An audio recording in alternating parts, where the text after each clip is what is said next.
कि जी मैं दुखी हूं, और एक शब्द कह करके उन्होंने कोई बड़ा संकेत कर दिया। क्या? बोले वन में चलते हुए श्रम कण सहित श्याम तनु देखे, कह दुख समय प्राणपति पेखे। जब श्रम कण युक्त आपका मुख मैं देखूंगी तो दुख कैसा होगा? क्या तात्पर्य था? आपके साथ चलूंगी, कष्ट नहीं होगा, ये तो एक बात, पर ये श्रमकण शब्द क्यों जोड़ दिया? इसके पीछे वह घटना थी जब प्रभु पुष्प वाटिका में पधारे और प्रथम बार श्री किशोरी जी ने उनको देखा, तो उस समय दो संकेत कि पहले वाटिका में तो मैंने आपका श्रम युक्त मुख देखा, और फिर बहुत मीठा संकेत था कि आप जब मुझे सुकुमारी कहते हैं तो पूरा सत्य नहीं, लेकिन अगर मैं कहूं कि आपसे बढ़कर के सुकुमार कोई नहीं है तो मेरे पास प्रमाण है। प्रमाण क्या है? श्रम कण सहित। किसकी ओर संकेत? जब लता कुंज से प्रभु प्रकट हुए, जनक नंदिनी नेत्र मूंद करके ध्यान कर रही थी, तो उस समय श्री किशोरी जी की सखियों ने कहा कि ध्यान छोड़िए, जरा नेत्र खोल करके तो देखिए। और जो ही श्री किशोरी जी ने नेत्र खोल करके देखा तो गोस्वामी जी कहते हैं उनकी दृष्टि पड़ी, भाल तिलक श्रम बिंदु सुहाय। प्रभु के मस्तक पर तिलक है और उसमें पसीने की बूंद है, श्रम बिंदु है। और कितना मीठा संकेत! आपने मुझे सुकुमार कह तो दिया, पर आप याद कर दीजिए, जब मैंने दर्शन किया उस समय आपके माथे पर श्रम बिंदु था। और क्यों था? बोले आप फूल तोड़ करके आए थे। जिसको फूल तोड़ने में पसीना आ जाए, क्या इसके लिए और भी कुछ प्रमाण देने की आवश्यकता है क्या? मुझे तो, मैं वाटिका में गई, कभी ऐसा नहीं होता था। तो आप तो बिल्कुल प्रमाणित कोमल है। और दूसरा संकेत यह था कि वो श्रमयुक्त जो आपका मुखमंडल था, वो मुझे पहली बार मैंने हृदय में उसी को तो बसाया, लेकिन समस्या ये आ गई कि फिर आपके मुख को मैंने श्रम बिंदु युक्त देखा ही नहीं। क्यों? अद्भुत आपकी लीला है, अद्भुत चरित्र है कि दूसरे दिन धनुष तोड़ते हुए जब आपके मुख पर पसीने की बूंद नहीं आई तो आश्चर्य हुआ। फूल तोड़ने में पसीना आ जाए और धनुष तोड़ने में कोई श्रम न हो, वो तो उनकी अंतरंग वार्ता थी। प्रभु ने बाद में कभी एकांत में उत्तर दिया, महाराज आपको पुष्प वाटिका में तो श्रम बिंदु आ गए, धनुष तोड़ने में क्यों नहीं आए? तो आपने कहा मैंने तोड़ा होता तो श्रम होता, लेकिन आपने प्रार्थना करके धनुष को हल्का करा दिया, गणेश जी को मना करके तोड़वा दिया, तो श्रम मुझे क्यों होगा? श्रम उनको होना चाहिए। मानो वह तो आपके व्याकुलता और प्रेम के द्वारा, क्योंकि जनक नंदिनी सीता उसमें प्रार्थना कर रही हैं धनुष से, अब वही शंभु चाप गति तोरी, निज जड़ता लोगन पर डारी, हो हरु रघुपति ही निहारी, गणनायक बरदायक देवा, आज लगे किन्हीं तव सेवा, बार बार विनती सुनि मोरी, करहु चाप गुरुता तिथोरी। मानो श्री किशोर जी स्मरण दिला देना चाहती थी कि याद कर लीजिए, इसलिए श्रमकण का शब्द जोड़ दिया। और दूसरा संकेत ये था कि लगता है मेरे लिए फिर से वो अवसर मिलने वाला है। क्या आप वन में रथ पर तो चलेंगे नहीं, आप पैदल चलेंगे, और फिर जब आपके माथे पर पसीने की बूंद दिखाई देगी तो मुझे बन थोड़ी बन लगेगा, मैं तो समझूंगी पुष्पवाटिका में आपका दर्शन कर रही हूं। मुझे तो वन न लग करके वह वाटिका लगेगी जहां पर आपके मुख का वह दिव्य रूप, वह दर्शन देखने को मिलेगा। और उसके साथ साथ सैद्धांतिक उत्तर भी उन्होंने दिया। आपने ये कहा कि सादर सास ससुर पद पूजा, तो ठीक है, पर मैं यह जानना चाहती हूं कि सास ससुर की सेवा का अर्थ क्या आपके शब्दकोश में भी वैसा ही है जैसा अन्य लोगों के शब्दकोश में? क्या आप बन जा रहे हैं? तो मैं इसलिए आपके साथ अवश्य चलना चाहती हूं कि आप जिस धर्म का पालन करने के लिए कह रहे हैं उसका पालन तो वहीं होगा, यहां होगा। सास ससुर यहां है, वन में कैसे होगा? उन्होंने कहा केवल यही नहीं है। उनका संकेत ये था, आपका आदर्श मैं जानती हूं। और उन्होंने कहा कि यहां तो सास और ससुर, और वहां बोले सास ससुर सम मुनितीय मुनिवर। महाराज इतने मुनि हैं, इतनी मुनि पत्नियां हैं, सभी को तो सास ससुर मान करके सेवा करना चाहिए। सास ससुर की सेवा करना कर्तव्य है, पर एक ही परिवार में नहीं। जहां वंदनीय है, जहां श्रेष्ठ है, सबकी सेवा मेरे लिए तो सास ससुर की सेवा है। और जब मां कौशल्या की ओर देखा तो प्रभु के वाक्यों की याद आ गई। प्रभु ने कहा था, मेरी आवश्यकता वन में ही सबसे अधिक है। पिता दीन मोहि कानन राजू, जह सब भांति मोर बड़ काजू। तो श्री किशोरी जी ने कहा कि मां के श्रीमुख से भी जो निकला उससे भी यही सिद्ध होता है कि मेरी सबसे आवश्यकता अधिक वही। क्या? मां कहती हैं कि जो वन है वो विष की वाटिका है, और उनका यह भी कथन है कि मेरी पुत्र बधू वो अमृत की जड़ी। तो महाराज जहां विष की वाटिका हो वहीं तो अमृत की जड़ी चाहिए। अमृत की जड़ी और अन्यत्र क्यों चाहिए? जहां विष का कष्ट है वहां विष के निवारण के लिए अमृत की तो प्रभु प्रीतम, मैं तो ये समझती हूं कि आपके साथ ही मेरी कसम, आप जिस उद्देश्य से बन जा रहे हैं वो उसकी पूर्ति भी मेरे साथ ही संभव हो सकेगी। और एक शब्द तात्विक कह दिया, क्यों महाराज मुझसे आप अलग हो भी नहीं सकते। क्यों? वो एक सैद्धांतिक सत्य था। गिरा अर्थ जल बीच सम, कयत भिन्न न भिन्न, उनका प्रभा जाई कह भानु विहाई, कह चंद्रिका चंद्र तज जाई। क्या चंद्रिका और चंद्र अलग किए जा सकते हैं? क्या सूर्य और सूर्य की प्रभा अलग की जा सकती है? मौन हो गए प्रभु, निरुत्तर हो गए, और निरुत्तर होकर के वे वन ले जाना स्वीकार करते हैं।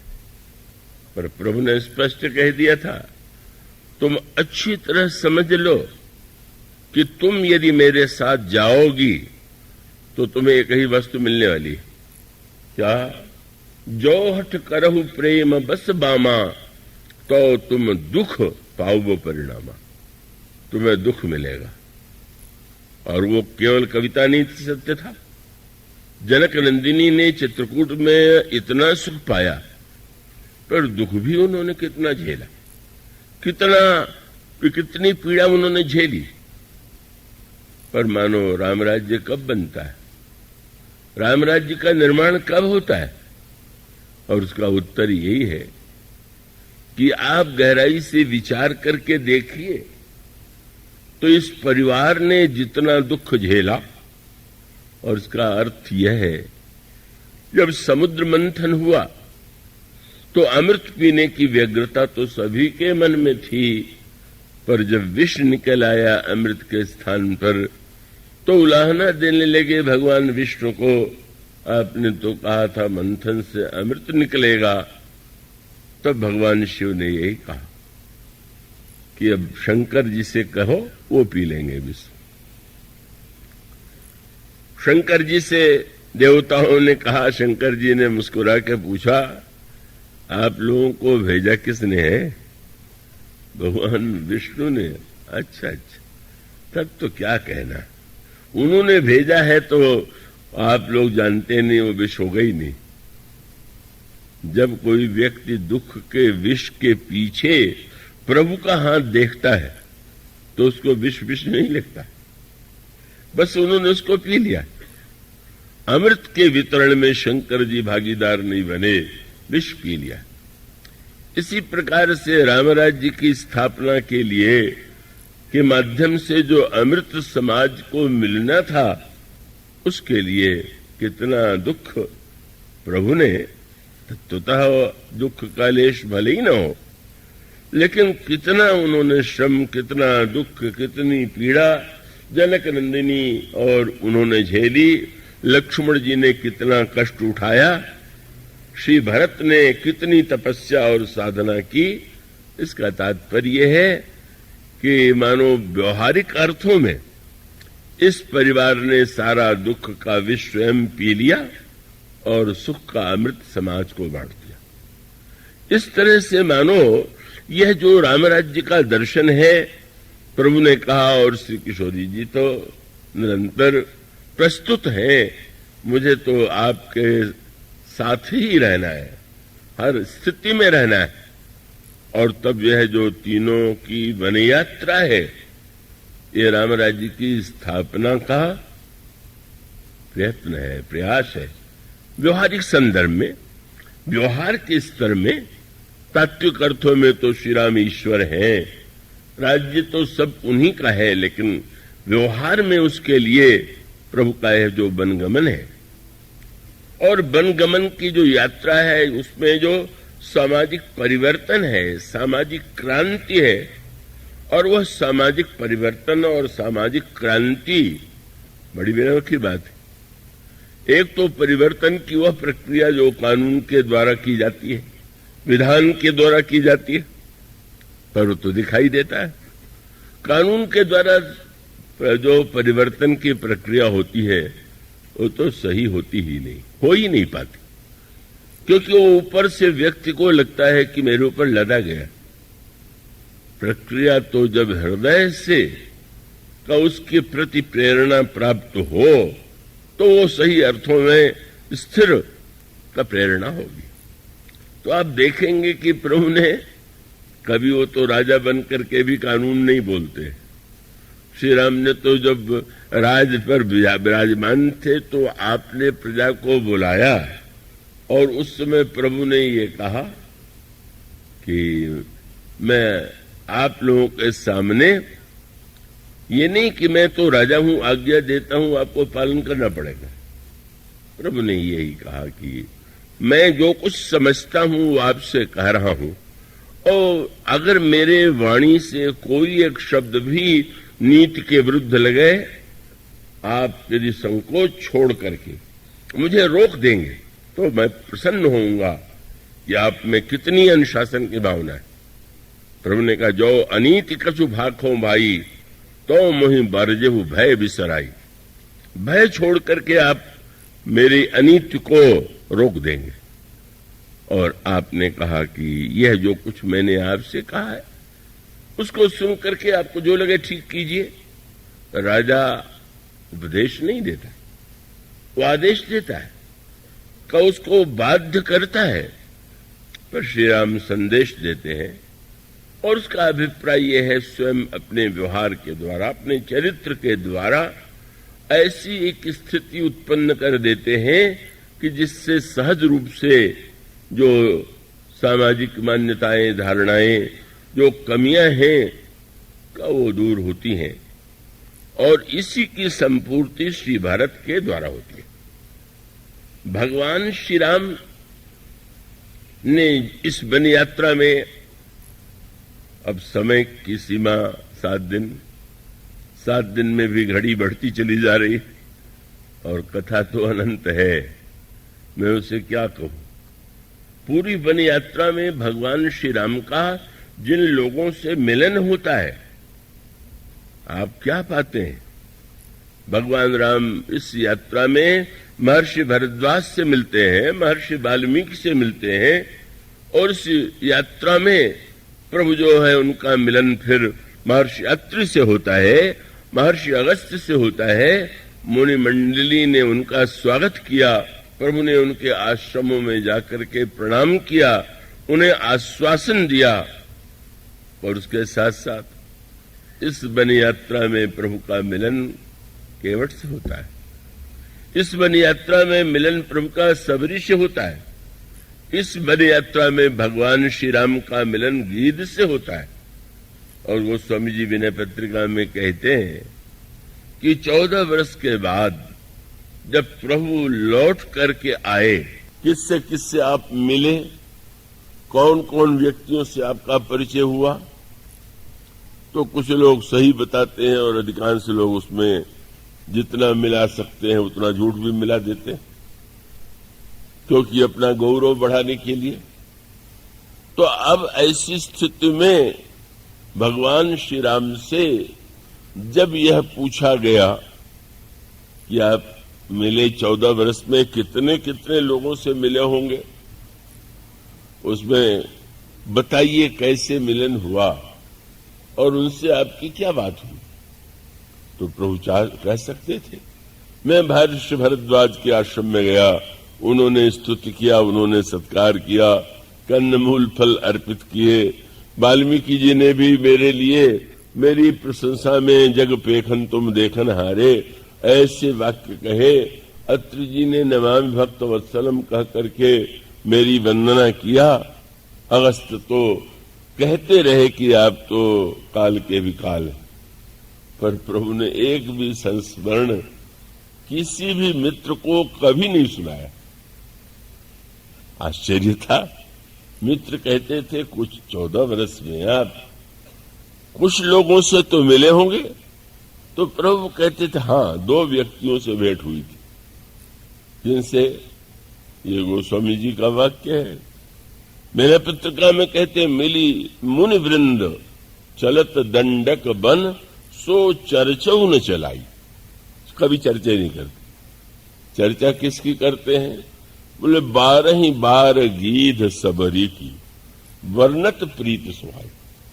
एक गीध जी मिले थे, बड़े ही क्या उनका चरित्र था, कितना मेरे प्रति वात्सल्य था, मुझे तो पुत्र के रूप में देखते थे। और शबरी जी के लिए तो मैं क्या कहूं, क्या मां के दर्शन हुए, क्या मां ने मुझे फल खिलाए। मानो मित्रों को मित्र मुस्कुराने लगते हैं कि 14 वर्ष में बस वही चर्चा, बार बार 2 ही नाम और कोई नाम ही नहीं।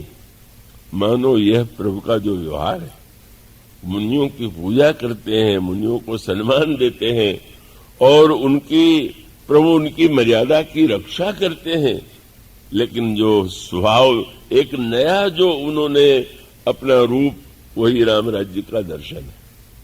कहां जहां एक और मुनि हो और दूसरी ओर केवट, निषाद, शबरी, गीध, वहां मानो प्रभु एक को अगर बंटवारा बहुत सुंदर प्रभु करते हैं।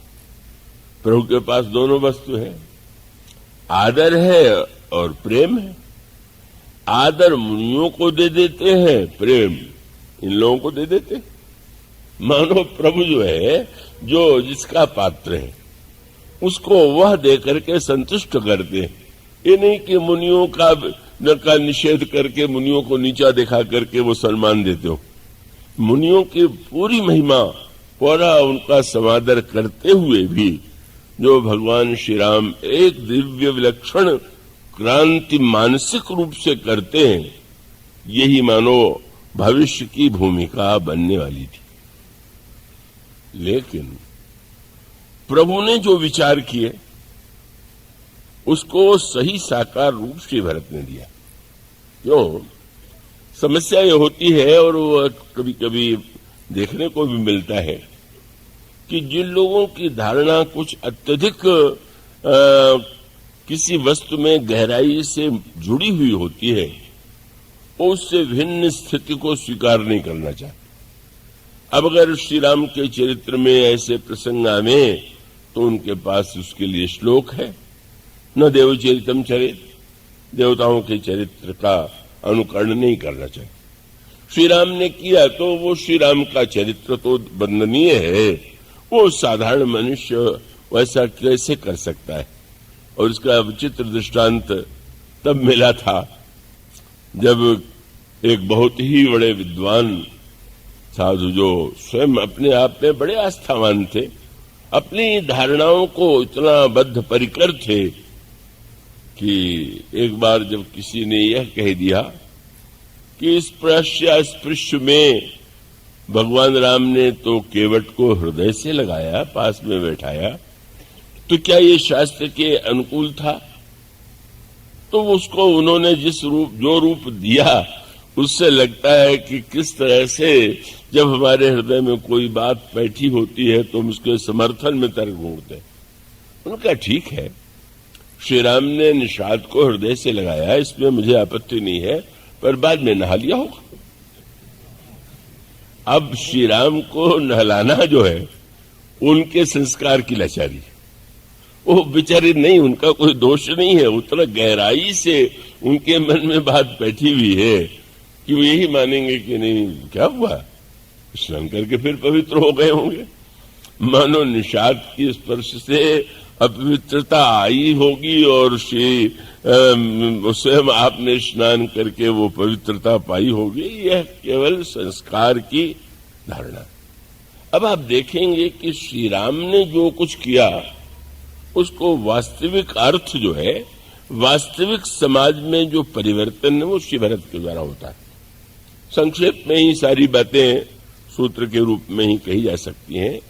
आप यह देखेंगे कि श्री भरत जब सारे समाज को लेकर चित्रकूट जाते हैं तो उस यात्रा का उद्देश्य क्या है?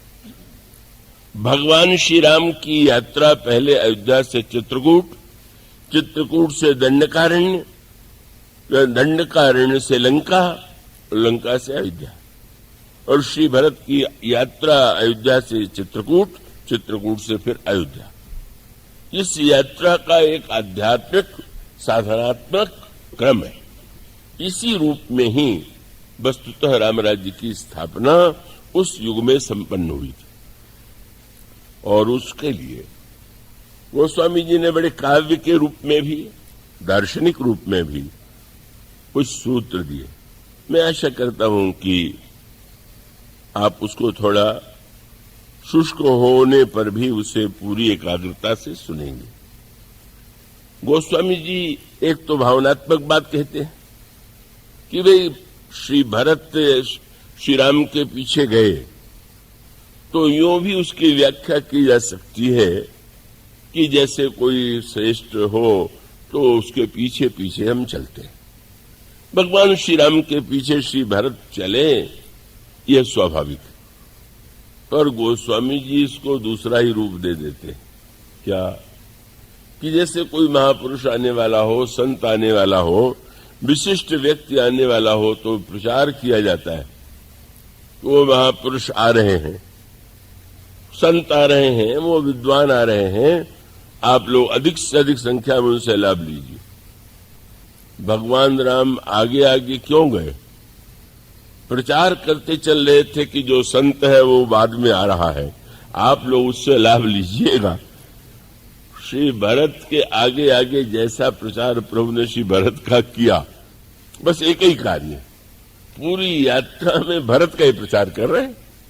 अगर महर्षि भरद्वाज के आश्रम में ठहरे तो महर्षि भरद्वाज ने श्री भरत से कहा कि भरत, श्री राम तुमसे कितना प्रेम करते हैं, वो कोई केवल शब्द का विषय नहीं। मैंने अपनी कुटिया के बगल में ही उनको आवास रहने के लिए निवेदन किया था, वही रुके थे। तो मैं आशा करता था कि श्री राम वन यात्रा से थके होंगे, जल्दी सो जाएंगे, पर मैंने देखा कि वो तो पूरी रात जागते हुए कथा कह रहे थे। किसकी कथा?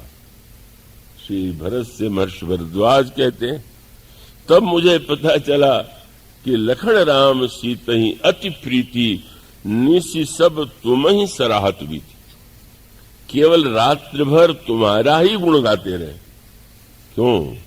जिससे प्रचार मुनि जी से सीधे कैसे कहें?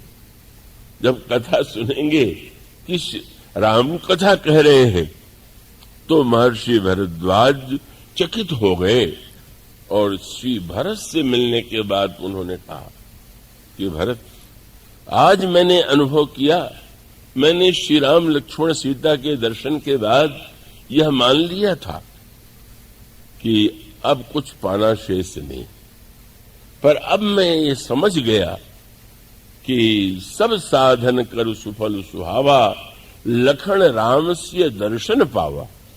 पर अब तुम्हें देखने के बाद मैं स्वीकार करता हूं कि तही फल कर फल दर्श तुम्हारा। उनके दर्शन का भी फल तुम्हारा दर्शन है। और वह वाक्य कह दिया जो किसी के लिए कहना संभव नहीं।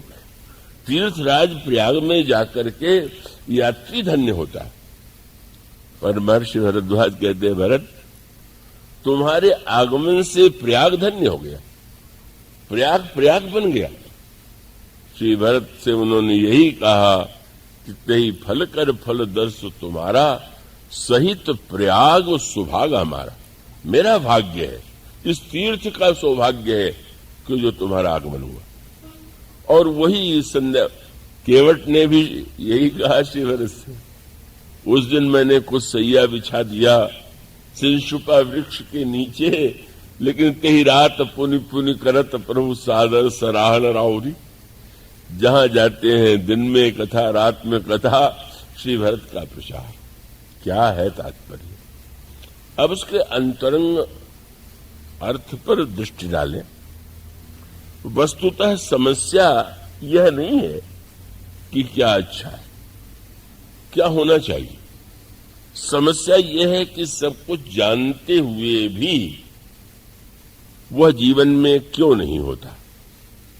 और वही रामराज्य की स्थापना का मूल तत्व, जिसके विषय में गोस्वामी जी ने उसको एक और ऊंचा अर्थ दिया, और वह यह है, उनसे पूछा गया, अच्छा श्री राम का दर्शन पहले हुआ और श्री भरत का दर्शन बाद में हुआ, तो दोनों के दर्शन के फल में कोई अंतर था? क्या? जिन चितए प्रभु जिन प्रभु हेरे, ते सब भय परम पद योग। जिन लोगों को प्रभु ने देख लिया या जिन्होंने प्रभु को देख लिया, उनको मुक्ति का अधिकार प्राप्त हो गया। तो अब क्या बचा? तब गोस्वामी जी कहते हैं कि ना, एक वस्तु बची हुई थी और उसके लिए श्री भरत के दर्शन की आवश्यकता थी, और वह सूत्र यह है कि वह सत्य जो तात्विक है कि सारे शास्त्र कहते हैं ईश्वर प्रत्येक व्यक्ति के हृदय में निवास करता है, सर्वव्यापी है, लेकिन मनुष्य के व्यवहार में, मनुष्य के मन में, मनुष्य के जीवन में ऐसा तो कुछ नहीं लगता। और तब उसका दृष्टांत यूं दें कि जैसे कोई आपके सामने 56 प्रकार का व्यंजन परोस दे और एक से एक बढ़कर के स्वादिष्ट व्यंजन हो, पर आपका पेट खराब हो, आपको अजीर्ण हो, मंदाग्नि हो, आपको भूख न लगती हो, वस्तु न पचती हो, तो क्या होगा? थाली आपके सामने रखेगी और आप सोचेंगे कि क्या करें, मैं इसको पचाने में, ग्रहण करने में असमर्थ हूं। अनेक लोगों के जीवन में होता है, जिनके पास बड़ी समृद्धि है पर शरीर में ऐसा रोग हो गया है कि अब वो बेचारे चाहे जितनी अच्छी वस्तु हो, उन्हें तो उबला ही खाना पड़ेगा। कौनों तो उन व्यंजनों से भी अगर अपने जीवन की रक्षा करनी है तो स्वाद से भी बचना होगा। इसका सूत्र दिया श्री भरत ने। समस्या केवल बाहर नहीं, समस्या का मूल उत्स जो है वह भीतर। और भीतर क्या है कि मानो मुक्ति का व्यंजन परोसा हुआ, लेकिन आप उसको उस अंतरंग अर्थ में विचार करके देखिए हम साक्षात ईश्वर, अयोध्या जैसा पवित्र नगर जहां धर्मात्मा महाराज दशरथ का राज्य, ज्ञानी महाराज भक्त महाराज श्री दशरथ का राज्य और स्वयं साक्षात ईश्वर ही जहां अवतरित हुआ, लेकिन राम राज्य क्यों नहीं बन पाया? महाराज दशरथ तो बनाने के लिए बेचैन थे, सारी प्रजा जो है उसके लिए उत्सुक थी, और तब वह सूत्र है कि मानो अब क्यों जरा व्यवहारिक अर्थों में सोचिए कि राम राज्य में क्या कोई कमी रह गई थी क्या? महाराज दशरथ का संकल्प था, गुरु वशिष्ठ का समर्थन था, सारे प्रजा की इच्छा थी, क्यों नहीं बना? और इसका उत्तर है कि आप जरा उलट के सोचिए कि अगर श्री भरत वहां होते तो जो कुछ हुआ वो होता क्या? तब तो रामराज्य दूसरे दिन बन ही जाता। और उसको आध्यात्मिक अर्थों में देखें तो ईश्वर के होते हुए भी जब तक संत नहीं होगा तब तक रामराज्य नहीं बनेगा। श्री राम साक्षात ज्ञान है और श्री भरत मूर्तिमान प्रेम है। ज्ञान अखंड एक सीतावर, ज्ञान परिवर्तन नहीं करता, सत्य का साक्षात्कार कराता है।